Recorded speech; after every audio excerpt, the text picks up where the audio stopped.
नमस्कार बच्चों। पिछली कक्षा में हमने जो है हमारा नवा पाठ है धनिया भारतीय महिला, ये कंप्लीट कर लिया है। उम्मीद है आप लोगों को समझ आ गया होगा। मैंने इसका अनुवाद भी आप लोगों को भेज दिया है, वो आप लोग कॉपी में कर लीजिएगा और ये चैप्टर अच्छे से ध्यान से पढ़िएगा, समझिएगा। बहुत ही अच्छे पाठ हैं जब तक हमने पढ़े हैं। आज जो है अपनी पुस्तक का 10वां पाठ है, 10वां पाठ विदेश यात्रा वर्णन। विदेश यात्रा वर्णन का जो पाठ का नाम है वो पढ़ेंगे। इस पाठ में प्रत्ययों का प्रयोग किया है, त्वा और ल्य प्रत्यय का। प्रत्यय इसमें 2 प्रत्ययों का प्रयोग किया गया है। प्रत्यय अर्थात द्विवचन में आया है 2 प्रत्यय। कौन कौन से यूज किए इसमें? त्वा और ल्य, इन 2 प्रत्ययों का प्रयोग किया गया है। ये प्रत्यय जो है धातु के साथ मोक्षक के साथ लगाए जाते हैं और उनका कर के अर्थ में लिया जाता है। किस अर्थ में लिया जाता है इनका? त्वा का प्रयोग करने के कर के अर्थ में,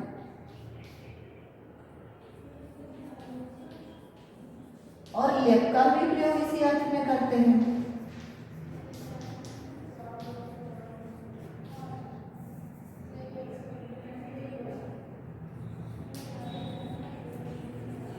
ठीक है, इन दोनों प्रत्ययों का प्रयोग हम धातु के साथ कर के अर्थ में ले, जैसे पठित्वा, पठ धातु और त्वा प्रत्यय, शब्द हमारा बनता है पठित्वा और इसका अर्थ हो जाता है पढ़कर। ठीक है, पठ पढ़ना, पठ धातु में त्वा प्रत्यय का प्रयोग किया और ये पढ़कर।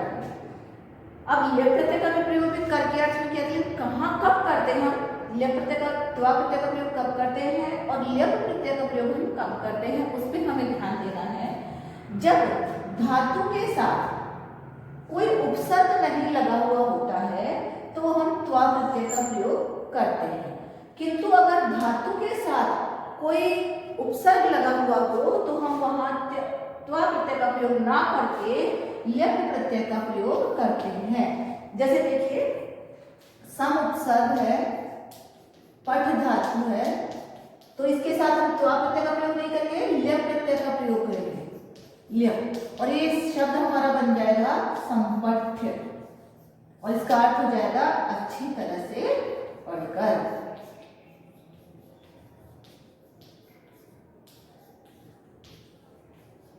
ठीक है, समझ में आ गया कि हम ल्य प्रत्यय का प्रयोग कब करते हैं और त्वा प्रत्यय का प्रयोग हम कब करते हैं। दोनों का अर्थ एक ही अर्थ में प्रयोग किया जाता है, किंतु जब धातु के साथ कोई उपसर्ग नहीं होता है तो वहां हम त्वा प्रत्यय का प्रयोग करते हैं, और जब धातु के साथ किसी उपसर्ग का प्रयोग होता है तो वहां हम ल्य का प्रयोग करते हैं। ठीक है, तो अब हम अपना पाठ शुरू करते हैं। यह पाठ जो है एक पत्र के रूप में है। एक मित्र जो है, 2 मित्र हैं, कुणाल और प्रखर। एक मित्र अपने दूसरे मित्र को पत्र लिख रहा है जिसमें कि वह अपनी विदेश यात्रा का वर्णन कर रहा है कि वह विदेश गया, किस साधन से विदेश गया, वहाँ उसने क्या क्या देखा, वहाँ की व्यवस्था कैसी है, वो सारी बातें जो है इस पत्र में अपने मित्र को बता रहे हैं। तो चलिए हम पढ़ते हैं। सबसे पहले देखिए, इसमें दिल्ली नगरम दिनांक है 16/9/2000 और क्रॉस रखे। इसका मतलब है कि हम वहाँ पर 2000 कोई भी ईयर जो चल रहा है वो लिख सकते हैं। तो अभी जो है हमारा 2020 चल रहा है तो हम यहाँ पर 2020 लिख सकते हैं। ठीक है, तो देखिए, पहले तो जो हमारा जो पत्र हम जो लिखते थे उसमें क्या होता था कि हम राइट हैंड में एड्रेस और दिनांक लिखते थे, और यहाँ पर भी जो है हमारे पत्र, लेकिन किंतु आजकल जो है हमारे लेफ्ट हैंड के साइड में हम दिनांक और पता और दिनांक लिखते हैं। तो पत्र लिखने से पहले सबसे पहले भेजने वाले का, जो पत्र लिख रहा है, जो पत्र भेज रहा है, उसका पता आ गया है दिल्ली नगर, कि दिल्ली नगर से ही आया है, और दिनांक आ गई है, दिनांक अर्थात डेट आ गया है। उसके बाद वो क्या लिखता है? प्रिय मित्र कुणाल, प्रिय मित्र प्यारे मित्र, कुणाल कुणाल, वह अपने मित्र कुणाल को पत्र लिख रहा है। नमस्कार है, अभिवादन आ गया है। अत्र वयम कुशलिनः, अत्र यहाँ, वयम सब, कुशलिनः कुशल है।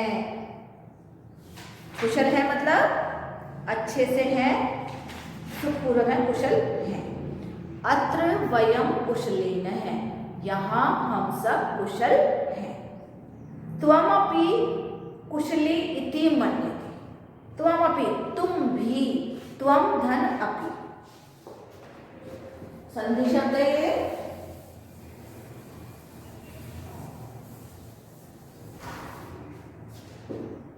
त्वमपि, इसमें ये संधि शब्द, इसमें त्वम धन अपि, तुम भी, ठीक है, तुम भी कुशली कुशल हो, इति मन्यते, ऐसा मानता हूं, ऐसा मानता हूं कि तुम भी वहां कुशल हो। ग्रीष्मावकाशे, गर्मी की छुट्टियों में, सप्तमी विभक्ति एक वचन, गर्मी की छुट्टियों में, विमानम आरुह्य अहम पितृभ्याम सह विदेशम अगच्छ, गर्मी की छुट्टियों में विमान में, आरुह्य मतलब चढ़कर, आरुह्य, आरुह्य। अब देखिए आ उपसर्ग है, चढ़कर बैठकर, इसमें आगा चढ़कर है ना इसका, या बैठकर, आरूढ़ शब्द जो होता है चढ़कर लिया जाता है, और रूढ़ इसमें धातु है और यक प्रत्यय। इसका अर्थ है, अब देखिए इसमें वो धातु के साथ उपसर्ग लगा है, तो यहाँ पर लय प्रत्यय का प्रयोग हुआ है, जबकि इसका अर्थ चढ़कर ही आया है। आरुह्य चढ़कर, द्वितीय विभक्ति आ गया, तो क्या कह रहा है, गर्मी की छुट्टियों में विमान में चढ़कर, अहम मैं पितृभ्याम, पितृभ्याम माता पिता के, दोनों के साथ, पितृभ्याम माता पिता के साथ, सह माता पिता के साथ, विदेशम अगच्छम, विदेश गया। क्या कह रहा है, गर्मी की छुट्टियों में विमान में चढ़कर मैं माता पिता के साथ विदेश गया था। तत्र वहां, तत्र का अर्थ वहां, बहुनी बहुत से, बहुनी बहुत से,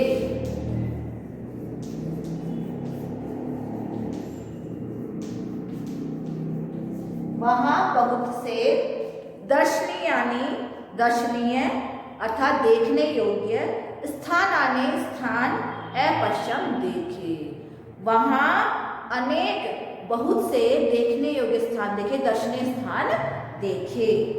वयम हम सब, रेल यानी रेल से, रेल यान से, सर्वत्र सब जगह, अत्र यहाँ, तत्र वहां, सर्वत्र सब जगह, अत्र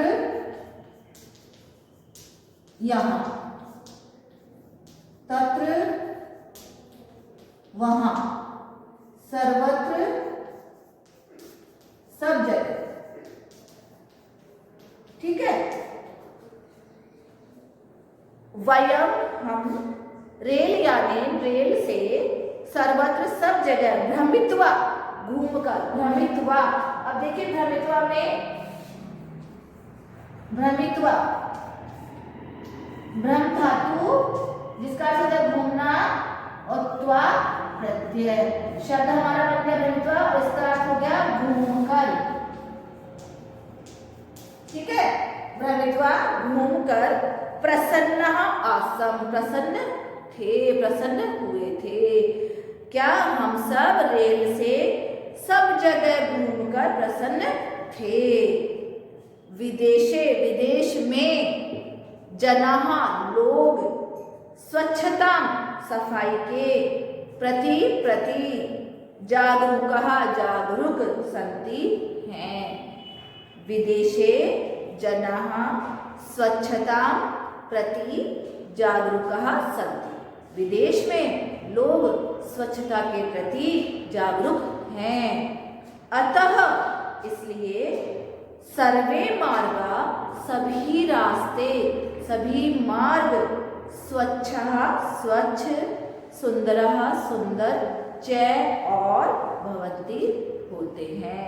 क्या अतः इसलिए सर्वे मार्गा, सभी रास्ते, स्वच्छा सुंदरा च भवन्ति, सभी रास्ते साफ और सुंदर होते हैं। च का अर्थ होता है और, जो कि संस्कृत में हम बाद में लिखते हैं, लेकिन हिंदी में उसका प्रयोग हम पहले करते हैं, लास्ट वाले शब्द से पहले। तो इसका अर्थ होगा विदेश में सभी लोग स्वच्छता के प्रति जागरूक हैं, इसलिए सभी रास्ते साफ और सुंदर होते हैं। कहाँ के? विदेश के रास्ते, सभी रास्ते साफ और सुंदर होते हैं। अगर आप लोगों ने सुना हो, कभी गए हो, तो वहाँ पर जो है सड़क पर कचरा फेंकने में या वहाँ थूकने में जो है फाइन लगता है, और वहाँ के रोड है, रास्ते हैं, वो चमाचम चमकते हैं, बहुत ज़्यादा सफाई होती है विदेशों में। ठीक है, क्योंकि वहाँ पर लोग जो है सफाई के प्रति बहुत ज़्यादा जागरूक है, अवेयर है। आगे लिखा है जनाः अवकर पात्रे एव सर्वम अवकरम क्षिपन्ति, लोग कचरा पात्र में, अवकर पात्र, कचरा पात्र में, अवकर का अर्थ होता है कचरा, कूड़ा, है ना, कचरा या कूड़ा, और पात्र बर्तन। ठीक है, तो यहाँ पात्र दिया है, अवकर पात्र सप्तमी विभक्ति एक, कचरे के पात्र में, कचरे के डिब्बे में, कचरे के बर्तन में। जनाः अवकर पात्रे एव ही सर्वम अवकरम, सारा कचरा क्षिपन्ति, फेंकते हैं। क्षिपन्ति अर्थात फेंकते हैं। लोग कचरे के पात्र में ही, एव का अर्थ होता है ही, संस्कृत में एव का अर्थ होता है ही, लोग कचरा पात्र में ही सर्वम सारा, अवकरम कचरा, क्षिपन्ति फेंकते हैं। लोग कचरा पात्र में ही सारा कचरा फेंकते हैं। आगे क्या लिखा है? अहम मन्ये, अहम मैं, मन्ये मानता हूँ, यदि, यदि वयम अपि हम भी, तथैव ऐसे ही, वैसे ही, जैसे विदेशों में वैसे ही आचरामः, वैसा ही आचरण करे, वैसा ही व्यवहार करे जैसा विदेशों में करते हैं, तरही तो फिर अवश्यम सफलता अधिगमिष्यामः, अवश्य ही सफलता प्राप्त करेंगे। क्या लिखा है? अहम मैं मानता हूँ, अहम मन्ये यदि वयमपि तथैव आचरामः तरही अवश्यम सफलता अधिगमिष्यामः, अधिगमिष्यामः मतलब प्राप्त करेंगे, जो हम चाहते हैं वो हमें मिलेगा। ठीक है, तो क्या लिखा है? मैं मानता हूँ यदि अवयम अपनी, हम सब भी वैसा ही आचरण करें, वैसा ही व्यवहार करें, तो फिर अवश्य भी सफलता प्राप्त करेंगे। अगर हम भी विदेशों की तरह सफाई के प्रति जागरूक हों, कचरा सड़कों पर ना फेंके, सड़कों पर ना थूके, तो हम भी जो है वैसे ही साफ स्वच्छ सुंदर सड़कें पाएंगे, प्राप्त करेंगे। अधिकारः कर्तव्यानि अनुगच्छन्ति, अधिकार कर्तव्यों का के पीछे चलते हैं। समझ में आया? अनुगच्छन्ति पीछे जाते हैं, पहले हम कर्तव्य करते हैं तब हमें अधिकार मिलते हैं। तो अधिकारों का प्रयोग हमारे कर्तव्य पूरे होने के बाद ही हमें करने चाहिए। अर्थात इस लाइन का मतलब है अधिकार कर्तव्यानि कर्तव्यों के अनुगच्छन्ति पीछे जाते हैं। इसका मीनिंग होगा कि पहले हमें अपने कर्तव्य पूरे करने, फिर हमें अपना अधिकार जताना चाहिए। एषु इन ग्रीष्मावकाशेषु, गर्मी की छुट्टियों में, त्वं क्वचित, तुम कहाँ, अगच्छ गए, तुम कहीं गए, नैवा या नहीं, पत्रेण सूचय, पत्र के द्वारा सूचित करो। क्या लिखा है? इन गर्मी की छुट्टियों में तुम कहीं गए, न वा या नहीं, वा का मतलब वा या न नहीं, पत्रेण सूचय, पत्र के द्वारा सूचय सूचित करो। गृहे च, घर में, और घर में, सर्वान सबको, प्रति सबके प्रति, मम प्रणाम, सबको मेरा प्रणाम कहना, सबके प्रति मेरा नमस्कार कहना। भवतः मित्रम, आपका मित्र, भवतः आपका, मित्रम मित्र, प्रखरः प्रखर। ठीक है, तो इस प्रकार ये पत्र आपको समझ में आ गया होगा। आगे मैं आप लोगों को जो है इसका अनुवाद भेज दूंगी, ये पाठ आप अच्छे से याद करना। ठीक है, इसमें देखिए आप लोगों को उपपद विभक्ति रखा है, किसी विशेष पद के कारण, विशेष विभक्ति का प्रयोग होता है। कभी कभी मैंने आप लोगों को समझाया कि जिस विभक्ति और जिस वचन का कर्ता होता है उसी विभक्ति और उसी वचन की क्रिया होती है, किंतु कभी कभी क्या होता है कि किसी विशेष पद के कारण विशेष विभक्ति का प्रयोग होता है, उसे उपपद विभक्ति कहा जाता है। जैसे प्रति, अगर द्वितीय विभक्ति का प्रयोग किया जाता है प्रति के योग में, अगर प्रति शब्द किसी वाक्य में आता है तो उसके योग में हमेशा द्वितीय विभक्ति का ही प्रयोग किया जाता है। अनु शब्द के योग में, अगर अनु शब्द का प्रयोग वाक्य में किया जाए तो उसके योग में हमेशा द्वितीय विभक्ति का ही प्रयोग किया जाता है। रूह के योग में भी और नम धातु के योग में भी जो है, नम क्रिया के योग में भी द्वितीय विभक्ति का प्रयोग किया जाता है। और सहज के योग में, सहज शब्द के योग में हमेशा तृतीय विभक्ति का प्रयोग ही किया जाता है। ठीक है, तो इस प्रकार ये आप लोगों को चैप्टर जो है रीड करना है, अच्छे से समझना है, एक एक शब्द का हिंदी अनुवाद करते हुए चैप्टर को अच्छे से पढ़ना है, इसका हिंदी अनुवाद करना है। शब्दार्थ आप याद करेंगे और व्याकरण बिंदु इसमें त्वा प्रत्यय और ल्य प्रत्यय रखा है, इसको अच्छे से पढ़ेंगे और इसकी प्रैक्टिस करेंगे। ठीक है, आगे क्लास में हम जो है इसकी एक्सरसाइज करेंगे। तब तक आप लोग जो है पाठ बोधक के पहला और दूसरा जो प्रश्न है वो करना, फिर हम देखेंगे, हम डेली करेंगे तो मैं आपको करवा दूंगी। ठीक है, थैंक यू। आगे देखिए, इसमें व्याकरण बिंदु में त्वा प्रत्यय, जो कि मैंने आप लोगों को पहले भी चैप्टर की शुरुआत में पढ़ा दिया था। त्वा प्रत्यय कर के अर्थ को प्रकट करने के लिए धातु के साथ त्वा प्रत्यय लगाया जाता है। त्वा के कै का लोप हो जाता है और त्वा शेष रह जाता है। कुछ धातु में त्वा प्रत्यय से पूर्व ई लग जाता है, जैसे पठित्वा, मैंने आप लोगों को पढ़धातु का एग्जाम्पल दिया था यहाँ पे, पठ धन त्वा और शब्द बन जाता है पठित्वा पढ़कर।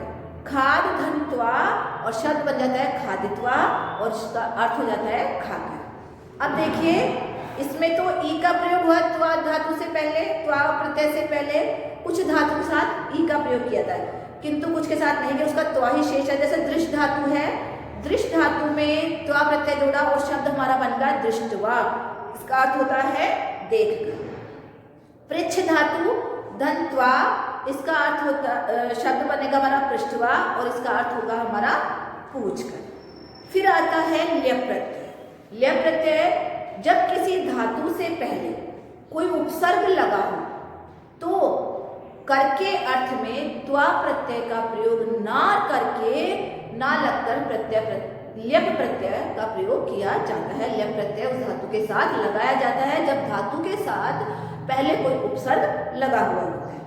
ल्यप के लय तथा पै का लोप हो जाता है, इनको हटा दिया जाता है जब हम इसको जो है धातु के साथ जोड़ते हैं और केवल यह धातु के साथ जुड़ जाता है। जैसे आरुह्य, आरुह्य में ल्यप प्रत्यय हमने जोड़ा धातु के साथ, तो लय और पै को हमने हटा दिया, इसका य जो है वो शेष रह गया और वही यहाँ पर शब्द में आया है।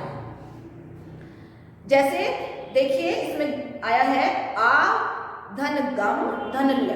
आ उपसर्ग है, गम धातु है और ल्य प्रत्यय है और शब्द हमारा इससे बना है मिलकर आगम्य, जिसका अर्थ हो रहा है आकर। ऐसे एक शब्द और है, आद उपसर्ग है, नी धातु है और ल्यप प्रत्यय है और शब्द हमारा बन गया है आने और इसका अर्थ हो गया है लाकर। ठीक है, तो ये प्रत्यय का प्रयोग आप लोगों को अच्छे से समझ में आ गया होगा। आप खुद भी और भी धातुएं, उपसर्ग वाले बिना उपसर्ग वाली धातुएं लेकर इन प्रत्ययों को जोड़कर शब्द बनाने की प्रैक्टिस करना और अच्छे से इन्हें समझना। ठीक है।